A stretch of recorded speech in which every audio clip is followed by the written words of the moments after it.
I'm Alan Spears with Occupy Democrats, and in some breaking news that is quite frankly not surprising at all to anyone at this point, Donald Trump made a complete and total fool of himself live on television on Fox News, as during an interview he took some questions from some of his supporters, and to which one of them asked what he would do to lower prices across the board and really help with many Americans as they struggle financially.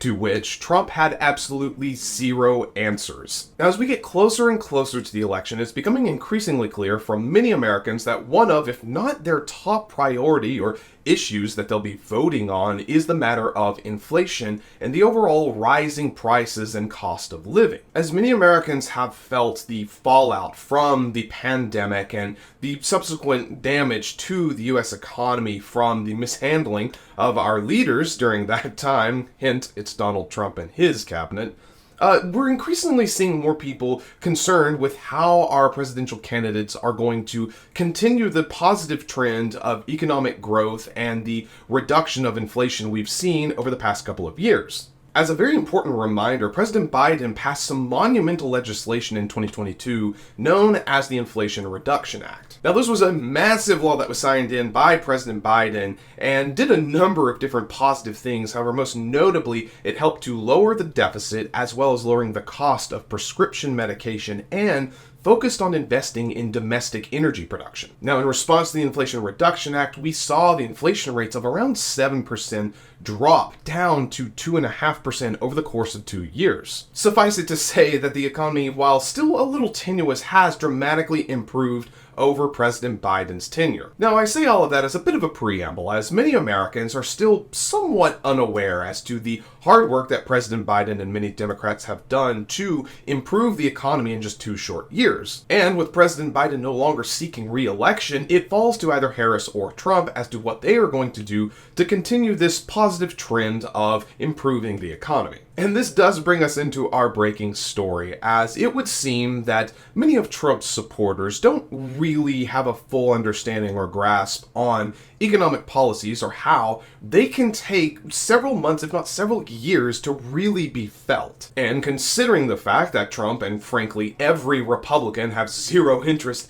in helping the lower or middle class America get any semblance of income increase or tax breaks and only want to help their billionaire friends, it makes perfect sense that Donald Trump had zero idea as to how to respond to his supporters' question. Now, I want to go ahead and apologize because you're going to hear from Donald Trump himself for about a minute, but go ahead and take a look and see just the utter lack of response to any specific policies or any specific information as to what Trump would do to help improve our country. What are you going to do about bringing down the rent and things like that in the economy? Because out of 8 children that I'm a father and a stepfather to, 5 of them are struggling, and I'm giving them part of my income on a regular basis. How are you going to make the economy not just the the food and electricity, but bring down the rent prices, the housing prices, so that these kids can survive and without their parents' help? Such a good question, Mr. President. You're right. I hear it very well. And I tell you, first of all, I love the people that you're with. I know that I must have at least 99, perhaps 100% of all of them. And I think they're incredible. We are going to drill, baby, drill. We're going to bring down the cost of energy. Energy is what caused the worst inflation, I think, in the history of our country. Food prices are up 50%, sometimes more. You look at bacon. Bacon is quadrupled. You can't order bacon. You can't order anything. We're living horribly. We have the worst inflation we've probably ever had in our country, and it started because of energy. We're going to drill, baby, drill, and then we're going to have China and all of these countries that were treating us good when I was there toward that.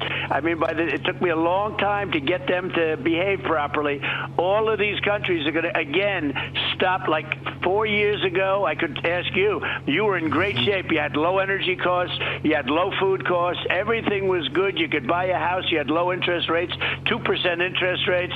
You had gasoline at $1.87. Now it's $5. And by the way, going up very substantially. But you had gasoline at $1.87 a gallon. Nobody talks about that anymore. Nobody even can believe it's going to happen. It's going to happen again. We've got to get the energy prices down, and everything else is going to be tumbling down with it, the prices. So as you probably surmised yourself, basically everything Trump just said was completely and totally wrong. I do not have the hours it would take to break down every falsehood he just mentioned. But to cover a bit of the highlights, first off, inflation is not as high as it has ever been. As I mentioned earlier, we are currently sitting at about 2.5%, which is far lower than it has been over the past few years. Second off, the food shortages that Trump seems to be alluding to there happened as a result of the pandemic, which he and his staff horribly mishandled. And the inflation that the country experienced years ago was not due to an energy shortage or a fossil fuel shortage. Also, the other countries were not treating us good while Trump was president. We have video evidence of many of the world leaders laughing and mocking the US because of Trump. Trump is a deranged madman who is in clear cognitive decline that only wants to be president because it fuels his ego and his wallet. Do not allow this demagogue back into the White House. Do not allow this wannabe tyrant to bring our country back down into the mud with him. We are not going back.